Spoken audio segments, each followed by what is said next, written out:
गुरुर्ब्रह्मा गुरुर्विष्णू गुरुर्देव महेश्वरा सद्गुरु साक्षात परब्रह्म तस्मै श्री सद्गुरुवे नमः। जय जय रघुवीर समर्थ श्रीराम समर्थ। सद्गुरु चरणांना नतमस्तक हो। आपण या निरूपणास सुरुवात करूया। मायबाप सज्जनांचे स्वागत आहे।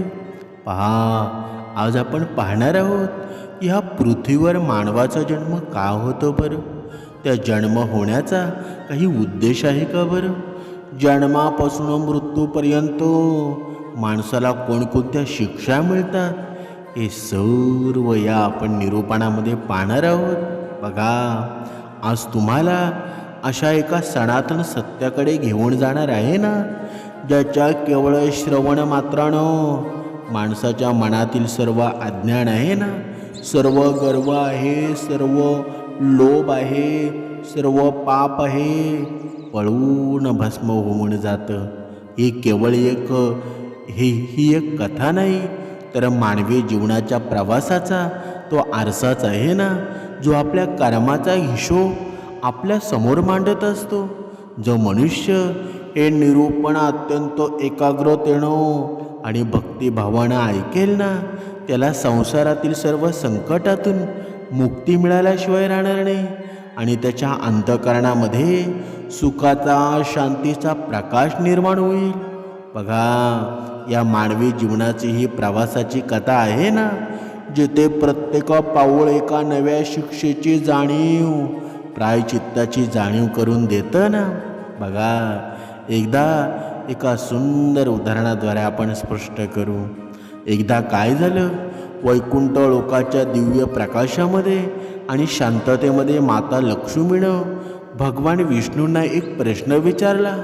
माता लक्ष्मी अत्यंत व्याकुळतेनं म्हणाली, हे स्वामी जगद्गुरु, तुम्ही निर्माण केलेल्या या पृथ्वी लोकावर अनेक मृत्यू लोकावर मानवाचा जन्म का होतो, आणि जन्मापासून ते अगदी मृत्यूच्या अंतिम क्षणापर्यंत त्याला कोणकोणत्या यातना होतात, दुःख होतात आणि शिक्षा भोगाव्या लागतात। माणसाचा हा संपूर्ण प्रवास आहे ना, एवढा कष्टमय का असतो बरं? भगवान विष्णूंनी मंद हास्य करत सांगितलं। त्यांच्या दिव्य डोळ्यातून करुणा वाहू लागली। त्यांनी माता लक्ष्मीला सांगितलं, हे देवी, ह्या मानवाचा हा मृत्यूलोकातील प्रवास आहे, तो म्हणजे त्यांच्या पूर्वकर्माची फळं भोगण्याची एक निरंतर शाळा आहे। तो स्वतःच आपल्या कर्मांनी आपल्या शिक्षेचा मार्ग तयार करत असतो। म्हणजे भगवंतांनी सांगितलेली ती पहिली मुख्य शिक्षा म्हणजे गर्भवास आहे। जेव्हा एक जीव आपल्या मातेच्या गर्भामध्ये प्रवेश करतो ना, तोच त्याचा शिक्षेचा पहिला अध्याय असतो। 9 महिने 9 दिवस तो जीव एका अत्यंत अंधाऱ्या संकुचित जागेमध्ये बंदिस्त असतो। तिथे त्याला हालचाल करण्याची ही मुभा नसते। त्या अंधकारात तो जीव अत्यंत व्याकुळ होतो ना, त्याचं शरीर आक्रसून जातं। तो त्या गर्भाच्या उष्णतेनं आणि त्रासानं रडू लागतो। त्यावेळी तो जीव भगवंताचा धावाच करतो ना, हे देवा, मला या नरक सदृश्यातून त्रासातून बाहेर काढ। मी बाहेर गेल्यावर फक्त तुझंच भजन करील, सत्कर्म करेल।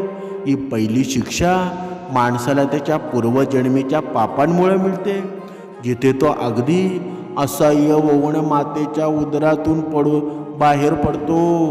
त्यानंतर मानवाचा जन्म होतो। जन्माला येताना होणारी वेदना आहे ना, बघा, दुसरी मोठी शिक्षा आहे।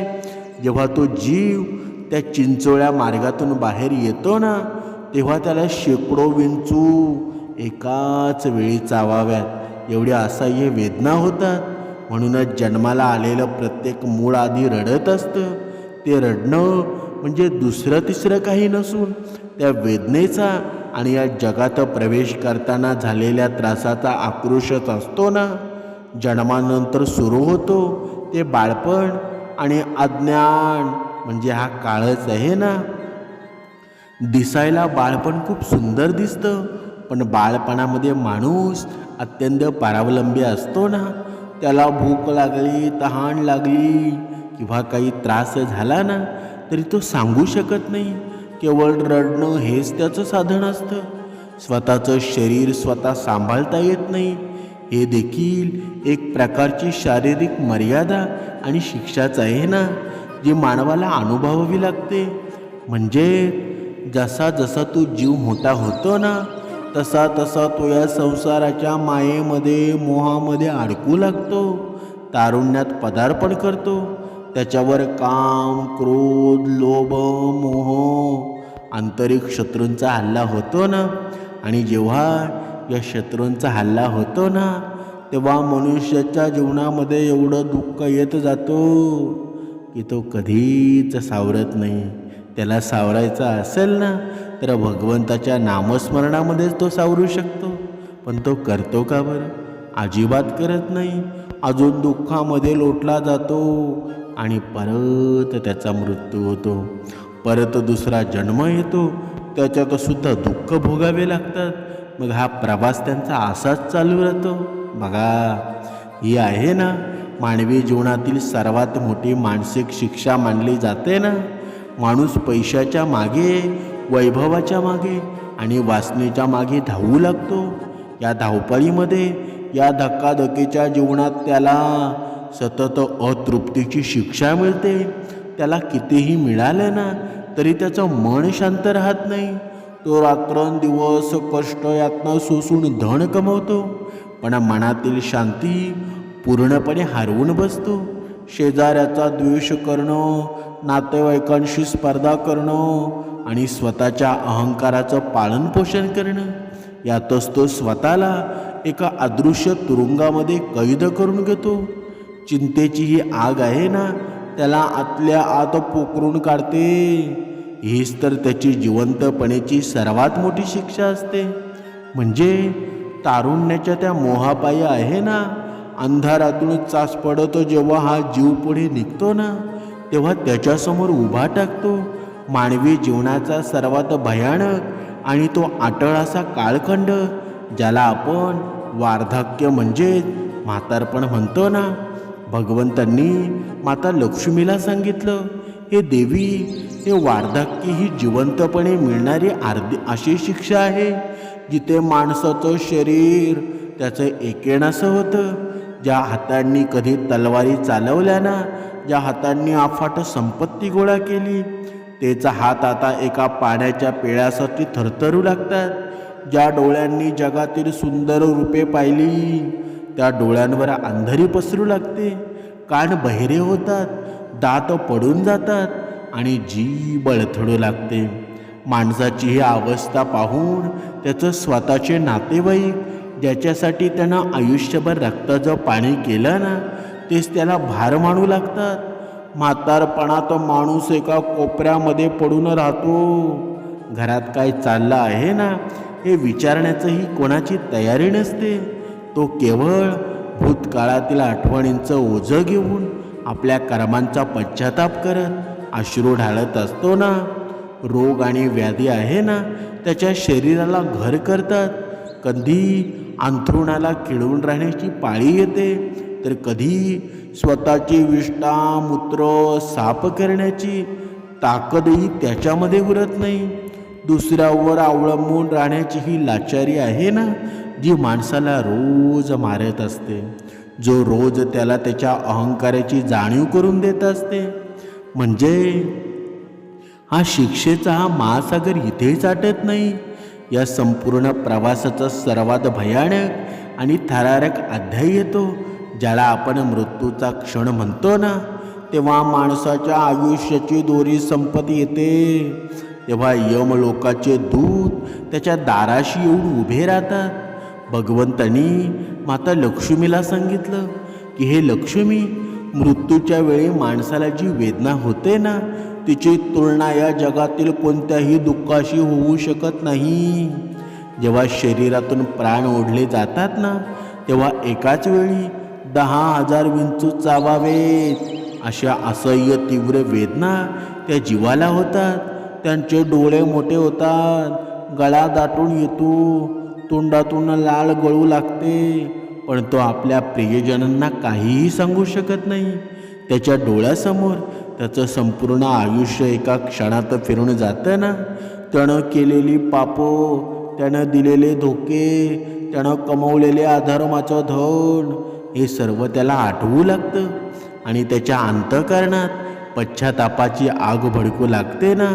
तो ओरडण्याचा प्रयत्न करतो, पण त्याचा आवाज त्याच्या कंठातच अडकून पडतो. त्याचे नातेवाईक त्याच्या भोवती बसून रडत असतात, पण तो कोणालाही थांबवू शकत नाही. यमदूत त्याचे प्राण खेचून घेतात आणि तो नश्वर देह तिथेच पडून राहतो. म्हणजे हा शरीराचा अंत होतो, पण आत्म्याचा प्रवास संपत नाही. मृत्यू लोकातील ही शेवटची शारीरिक शिक्षा आहे ना, ती संपल्यानंतर आत्म्याला त्याच्या कर्माचा हिशोब देण्यासाठी यमलोकाची वारी करावी लागते. ती सर्वात मोठी पारलौकिक शिक्षा मानली गेली आहे ना. म्हणजे गरुड पुराणामध्ये वर्णन केल्याप्रमाणे ज्या जीवानं आयुष्यभर केवळ पापे केले, अधर्म केला, त्याला यमदूत अत्यंत क्रूरतेने बांधून यमपुरीच्या मार्गावरून घेऊन जातात. तो मार्ग अत्यंत कठीण, काट्याकुट्यांचा, तापलेल्या वाळूचा असतो ना. तिथे पाण्याचा एक थेंबसुद्धा मिळत नाही. तृष्णा आणि भुकेनं व्याकुळ झालेला तो आत्मा रडत भटकत पुढे चालतो. तिथे त्याला वैतरणा नदी पार करावी लागते, जी नदी पाणी नसून रक्त, पू, हाडे, केसांनी भरलेली असते ना, ज्यामध्ये भयंकर जंतू, मगरमच्छ त्या जीवाला तोडण्यासाठी टपलेले असतात. जेव्हा तो जीव यमराजाच्या दरबारामध्ये पोचतो ना, तेव्हा चित्रगुप्त त्याच्या कर्माचे पुस्तक उघडतात. तिथे राजा असो किंवा रंको, प्रत्येकाला त्याच्या कर्माची चूक शिक्षा सुनावली जाते. ज्यानं खोटे बोलणं दुसऱ्याचं धन हडपलं ना, ज्यानं असह्य लोकांवर अत्याचार केले, ज्यानं माता पित्याचा अपमान केला, त्या प्रत्येकाला वेगवेगळ्या नरकामध्ये टाकलं जातं. कुणाला उकळत्या तेलाच्या कढईमध्ये टाकतात, तर कुणाला काट्यांच्या झाडाला बांधून मारलं जातं. म्हणजे आपण विचारसुद्धा करू शकत नाही अशा या शिक्षा आहेत ना, आपल्याला दिल्या जातात. मग आपण विचार करा, जर या शिक्षा जर आपल्याला सोसायच्या नसतील ना, या शिक्षांपासून आपल्याला सुटका करायची असेल, तर भगवंताचं नामस्मरण आहे ना, आतापासून सुरुवात करा. बघा, आपण हे निरूपण ऐकताय ना, पण ही बघा माता लक्ष्मी भगवंताशी हे प्रश्न विचारत आहे. बघा, हे ऐकून माता लक्ष्मी भगवंताचं हे बोलणं ऐकून अत्यंत भयभीत होतात. त्यांच्या डोळ्यातून अश्रू वाहू लागतात. त्यांनी दोन्ही हात जोडून भगवंतांना विचारलं, हे नाथ करुणा सिंधू, जर मानवाचा जन्म आणि मृत्यू एवढा भयंकर आणि शिक्षा असेल ना, तर यातून सुटण्याचा मार्ग नाही आहे का बरं? तुमच्या कोणताही भक्त या यातनांमधून कसा काय मुक्त होऊ शकतो? भगवंतांनी माता लक्ष्मीकडं अत्यंत प्रेमानं पाहिलं आणि म्हणाले, हे देवी, जरी हा संसार कर्माच्या शिक्षेचं घर असेल, तरी यातून मुक्तीचा मार्ग अत्यंत सोपा आहे.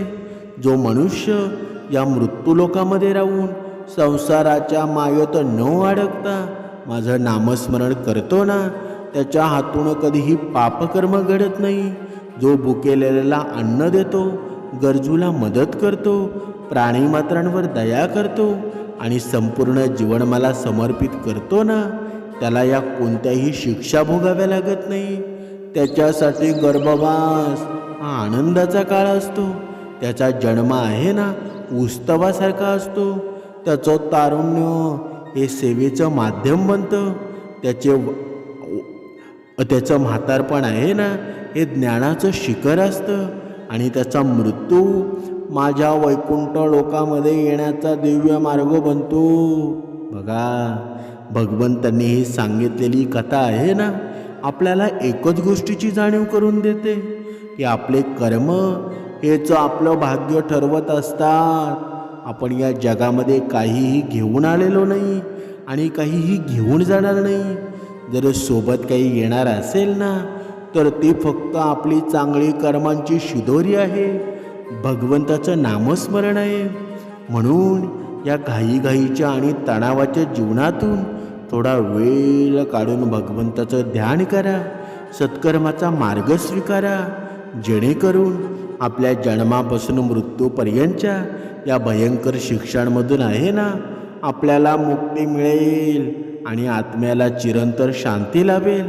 म्हणजे आपलं जीवन आहे ना, प्रत्येक वेळी आपल्याला माहीत करून देतो की तुझ्या जीवनात अजून दुःख संपलेलं नाही. पण हे दुःख संपेल कधी बरं? जेव्हा आपल्या जीवनामध्ये भगवंताचं नामस्मरण होईल ना, आपल्या जीवनामध्ये जिथे जिथे भजन दिसेल तेव्हा तेव्हा तेव्हा तेव्हा हे दोन्ही हात आपले जवळ येतील. तेव्हा आपल्याला भगवंताचं नामस्मरण ऐकावंसं वाटेल. तेव्हा जो दिवस तुमच्या जीवनात ठरेल ना, तेव्हा तुम्ही समजून जावा आपल्यावर भगवंताची कृपा झालेली आहे. आता आपण या कलियुगामध्ये कधी कधी पाहतो तर बघा, मनुष्य लग्न करतो, मुलं बाळंसुद्धा त्याला असतात, आपली पत्नी असते आणि अर्धा संसार मोडून तो भगवंताचा हे ध्यान करायला जातो, कुठेतरी बाहेर संन्यास घेतो.